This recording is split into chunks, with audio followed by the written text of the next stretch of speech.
Hey, everybody, and welcome to the last and final episode of this mini series on all the mods 10. In this facility, which I have named the Star Forge, we have full ATM star automation, and we have beaten the pack. In the past 11 episodes, we have gone through this facility level by level, and we have kind of detailed how I was able to get ATM stars to full automation. And we are finally ready to look at the last level of this facility where the stars are being made. Level 12. If you've been following along on this series, you'll know that we have not only been going through this facility where we have full ATM star automation, but we've also taken a look at another facility where I beat the pack again for the second time. And I've kind of showed you a lot of better ways that I did things. And hopefully, the series is kind of a reference that you can go to maybe look up some of the things that are a little bit more difficult or niche, or just kind of get a general overview on kind of the objectives of the entire pack and kind of how you work towards automating the ATM stars. So this is going to be the final farewell here. There will not be a world download. I'm sorry for those of you that are asking. Just do not feel like hosting it. It ends up being kind of a pain in the neck. But essentially what we have down here at the very bottom, we're close to bedrock, is all of the Forbidden and Arcanus multi-blocks. So we have the Star Forge right here, or what's known as the Runic Star Altar. We have all of our Runic Crucibles over here, which if you, again, been following along, we automated these in the last episode. Then we have the automatic Hephaestus Forge over here, fully automated. And then we have our Runic Enchanter over here. And I wasn't really sure, again, what I was doing, what I was working towards in this pack, and how big these things were. So I didn't have a good plan for, where to set these things up. But I thought that adding Skyweave, if you can see my Y level, I'm at -50, so I'm deep underground. Skyweave from Ars Nouveau just mimics the sky, and I thought it would be kind of a nice little touch to provide some sunlight to the bottommost dungeon of this playthrough. So at the risk of being a little bit repetitive, we're not going to go through all of these multi-blocks in this world. This is basically it. You can say goodbye. We're done here. We're going to go over to the current playthrough, and we're going to kind of round out the whole pack, finish it up, and automate these stars.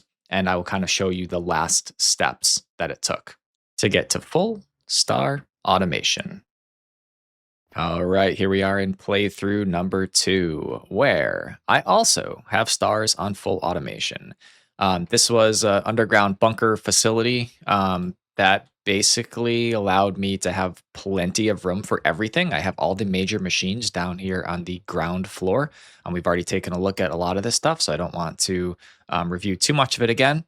We have our bees and stuff, our soul surging, our ether gas up there, and then we have drawer storage up here, which I did find to be a little bit more of a pain than actually keeping everything on the AE2 discs. But yep, this is it. This is playthrough 2, and this is going to be our last look and our final farewell to this bunker before it gets relegated to the dustbin of all of the worlds and bases that I have made in the past. So before we go up and take a look at the multi-blocks, we're actually going to delve into the crystal staff, because this is actually a very helpful tool to use so that you can get a ton of star fragments very quickly and a ton of starry bees. Now, the staff isn't going to be useful without this spell power efficiency 3. So in order to make that, we're going to take an oxide daisy and put it inside a roots mortar. We're going to take some endstone, gold, sugar, dragon's eye, 1, 2, 3 redstone, grab our pestle, right click, and we're going to make some efficiency 3 spell powder. If you crap the runic tablet, open it up, click on rare materials, you can see that stuff like dragon's eye or these rare materials, it will tell you exactly how to get some of this stuff, and it's not super hard. Next, we're going to go over to our casting altar. We're going to add the crystal staff, a verdant sprig, and our +3 efficiency in here. We're going to light it, and then we're going to shift right click. And now that's done. And it looks like nothing's happened, but when we equip this, if we shift click, it's going to say that we have now acceleration and it's +3 efficiency. Now, the reason why we're doing this is because we want to get a ton of ATM star shards and we want a ton of gene samples so that we can get a bunch of starry bees. So we're going to use the time one in conjunction with the crystal staff to really juice up this beehive. So I'm behind the beehive right now, but I just want to show you how this works. We're going to fully tick accelerate this, and we're going to see that it is bringing in, a lot of combs. I have 3 Pokey Pokeys and 1 Omega, but it's not really that fast, right? So what you can do is you can take the Crystal Staff in acceleration mode and hold right click and then hit that, and then it will accelerate the time wand. So it's hard to see here, but the bar is going down much faster, and you can continue to do this. So I'm going to accelerate, accelerate, accelerate. Okay, and then I'm going to time wand again, and you'll see how absolutely unhinged this is. Right here, accelerate, it's going to run out. We're going to time wand again. Okay, and then let's just hit it one more time, maybe a couple more times. Right, so this eliminates the whole waiting game for these shards, and you can see how fast these are building up. My gene samples are here, so I have 17 Starry. I'm almost a quarter of the way to a B, and I have 13,000 Starry comb blocks. So this is just an absolutely ridiculous way to build up these Starry combs and to get gene samples for new ones. Now we're a third of the way through to a Starry B. So you can see that this is absolutely the way to go with this. It basically eliminates the entire waiting game, and I'm almost 50% of the way to 1 Starry B already, just after like literally a minute. So next we're going to finish up our Runic Enchanter, which in the quest log it shows over here, but the icon is actually over here, which drives me absolutely insane.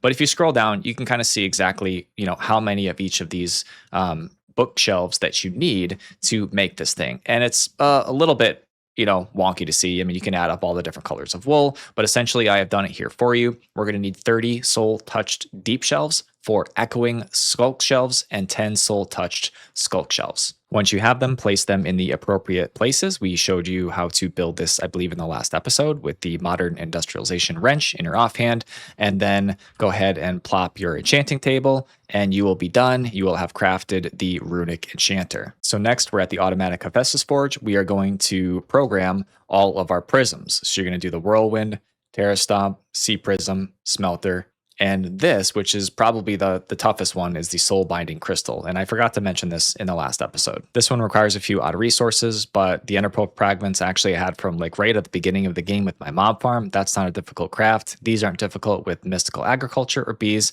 And then we have all of our 3 types of souls, and those are being farmed in by Drigmies in containment jars from Ars Nouveau. Next, we're going to head over to the Runic Star Altar, and we are going to program all of our fragments into this. If I didn't mention this already, don't forget to replace the recipe from the initial StarCraft, which required all those weird components, to replacing it with the one that requires ATM star fragments. That might be a reason why you run into a little issue where your star is not crafting. And essentially all these 5 star fragments are just using all of those prisms that we just programmed in the automatic Hephaestus Forge. And you can see that these use a lot of shards for every single craft. So it will be important to build up quite a few of these, that's why we tick accelerated the beehive. All right, next we're going to program the Runic Enchanter. So you're going to need 1 runic item input hatch with a pattern provider attached to it. You're going to need an import bus on a steel item output hatch so that we can get the items that are crafted right out of there. And then I have my liquefied source being pumped in, and I have my essence being pumped in. Holding the hatches in your hand will show you exactly what options you have underneath here to place them on. All right, next we're going to go ahead and program all of the patterns we need. We're going to need 9 of them. We can infuse our dragon's breath inside of here, which is very convenient. We're going to need 3 different books. We're going to need Mending, Sharpness 5, and Unbreaking 1. So go ahead and program those inside of there. You can just click on this, and shift click them into your recipe. Next, we're going to do all the enchanting bases, and you're going to need 5 of them all the way up to Supremium. So to craft that, it's like this. It's great to have the bee for this stuff, but it's not entirely necessary. And then you're going to have to just downcraft all the way through until you get to the Inferium enchanting base, which this is the recipe for it. All right, so at this point, you might run into a problem, and that's because you need to access all the different tiers of the mystical agriculture essences, and you need to always be able to access them inside of your system in order to do all of these crafts. And so if you just have a system where you're just keeping Supremium and it's every time it crafts anything less than that, it gets crafted back up to Supremium, you're going to need to disable some of that functionality in your base. Now, we're literally at the end of the pack, so making a Quantum Crafter, if you haven't already, is a no-brainer for this. It's very good. So essentially what you can do is you can set a stock level for all this stuff. It kind of works like an ME requester, except it's much faster and much better. I do have a tutorial about this. But essentially you can say,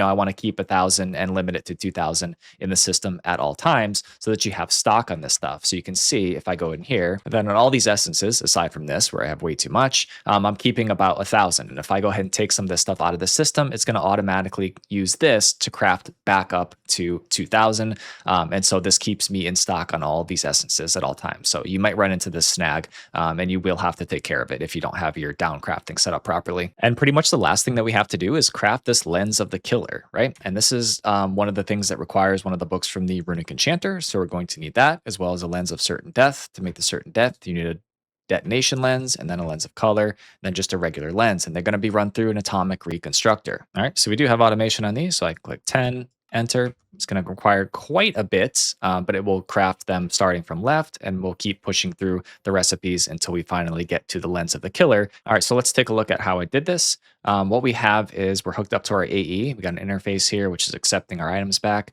We have a pattern provider, and here's the pattern. We need to make one lens of color with one lens. So typical pattern, you're going to put that into a simple dropper, nothing necessary. The pattern provider is going to send the item into the dropper. The dropper is going to automatically drop it down here onto a pressure plate, which will activate the atomic reconstructor. Set it to pulse mode by hitting it with a redstone torch. Once it drops down and turns into a lens of color, I have an advanced item collector here set to only pick up, so whitelist the lens of color, and that will grab the item and push it back through that inventory into the interface. So pretty simple here. If you do build these close together, just make sure you have all of your whitelist set on some of these other things. Otherwise, your other advanced item collectors are just going to be grabbing this stuff left and right. And also, I found that the Just Dire Things item collector did not pick up the lens quick enough.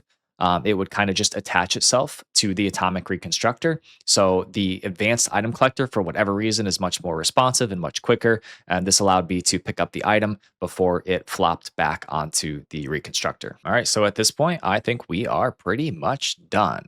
One thing I did do was I added soul surging onto these multi-blocks here. It does, in fact, speed them up. So it's, it's pretty helpful. I did make some stars already, so we're going to go ahead and craft this. It's a big craft. There's a lot of stuff going on here, but we're going to hit start. And then we're going to see that all of our machines are whirring to life. It's hard to see actually with these things in front of them, but it's going to craft my star, one of these, two of these, and we'll be done. There it is.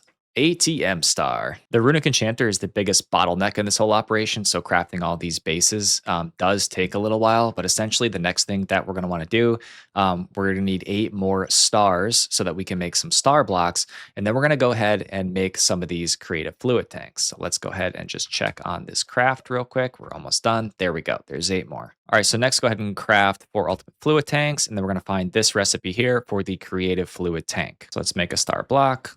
Let's do this,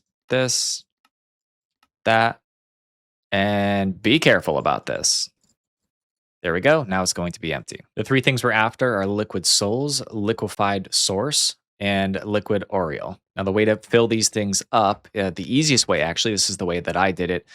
Grab a gauge dropper. I was storing these inside my system on fluid cells. So this is very easy. So I can just go ahead and hit the gauge dropper on this, and it will say I have, 250 millibuckets of liquid souls. And then once I do that, you can just right click, and now you have infinite of this. So go ahead and make all these 3 things, and that will completely bypass the need for you to automate any of this stuff through those crucibles. Slap a storage bus on the other side of them, and you will be good to go. And honestly, guys, that's pretty much a wrap. If you're looking to make the stars pretty quickly, and I'm going to go ahead and just craft 100 of these right now, you can time wand some of these key items here. So right now, we're going to speed that guy up. We're going to speed our Runic Enchanter up to the max, and we're going to speed our automatic Hephaestus Forge up. So this should actually allow us to make these stars pretty quickly. Look how fast these things are going down. It's still a huge craft, even massively accelerated.